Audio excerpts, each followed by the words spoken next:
حضرت عائشہ صدیقہ رضی اللہ تعالیٰ عنہا نبی صلی اللہ علیہ وآلہ وسلم سے بیان کرتی ہیں کہ آپ صلی اللہ علیہ وآلہ وسلم نے فرمایا، اللہ کے ہاں سب سے ناپسندیدہ شخص وہ ہے جو بہت زیادہ چگڑالو ہو۔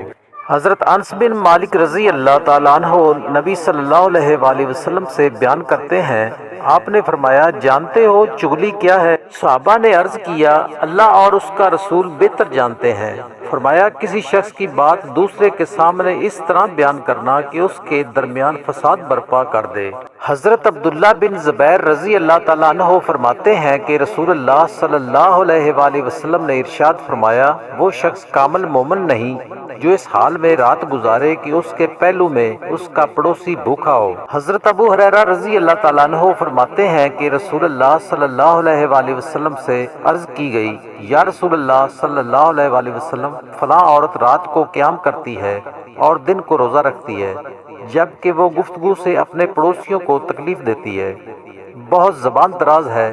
حضور صلی اللہ علیہ وآلہ وسلم نے فرمایا، اس میں کوئی بھلائی نہیں ہے، وہ دوزخی ہے۔ یوں ہی ایک دوسری عورت کے بارے میں عرض کی گئی، یا رسول اللہ صلی اللہ علیہ وآلہ وسلم، فلاں عورت صرف فرض نمازیں پڑھتی ہے، صرف رمضان کے روزے رکھتی ہے اور پنیر کے ٹکڑے صدقہ کرتی ہے، اس کے علاوہ اس کی کوئی خاص عبادت نہیں، اور وہ اپنی زبان سے کسی کو تکلیف نہیں دیتی۔